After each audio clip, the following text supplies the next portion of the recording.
பெரிய பெரிய பிரியாணி கடைகள் இருந்தாலும் சின்ன கடைகள்ல கிடைக்கும். பிரியாணிக்கு ஒரு டேஸ்ட் இருக்கு. அது இப்போ நம்ம பூ மார்க்கெட் பகுதி பிஸ்மி பிரியாணி கடையில கிடைக்கும்.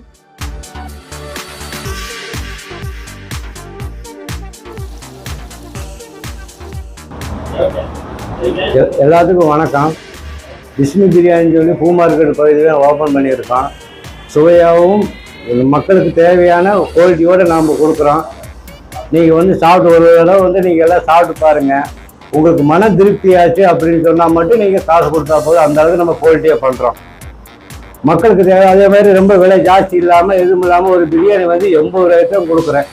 ஒரு மனிதன் சாப்பிட்டு வயிறு நிறையறதுக்கு உண்டான பொருள் தான் நம்ம கொடுக்குறோம். அப்படி தான் நம்மளோட பிரான்ச் இருக்குது. நான் இந்த 15 வருஷமாக இந்த தொழில் பண்ணிகிட்டு இருக்கேன். மக்களுக்கு வந்து சேவை செய்யணும், ஒரு வயிறு நினைக்கணும் அப்படிங்கிற ஒரு பிஸ்னஸ் தான் பண்ணி சம்பாதிக்கிற நோக்கம் கிடையாது. இந்த பிஸ்னஸ் நான் பண்ணிகிட்டு இருக்கேன். நீங்கள் எல்லோரும் வந்து எனக்கு வந்து எல்லா ஒத்துழைப்பு கொடுத்தீங்கன்னா மிக்க நன்றியாக இருக்கும். இந்த பூ மார்க்கெட் பகுதியில் இப்போ ஒரு பிரான்ச் ஓப்பன் பண்ணியிருக்கேன்.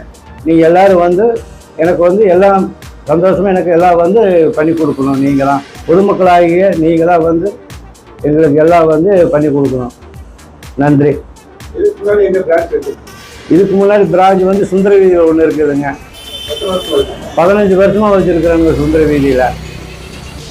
15 வருஷம் வண்டி கடை தான் போட்டிருந்தேன். இன்றைக்கி வந்து பூ மார்க்கெட்டு அதே வண்டி மறக்கக்கூடாதுங்கிற வண்டி முன்னாடி போட்டு 2 பேரும் உள்ளே உட்காந்து சாப்பிட்ற மாதிரி ஒரு கடை எடுத்துருக்குறாங்க. பூ மார்க்கெட்டில் இருக்கிற அத்தனை பேர் வந்து எனக்கு ஒத்துழைப்பு கொடுக்கணும்னு மிக்க நன்றியாக கேட்டுக்கிறேன். நன்றி. அஸ்ஸலாமு அலைக்கும்.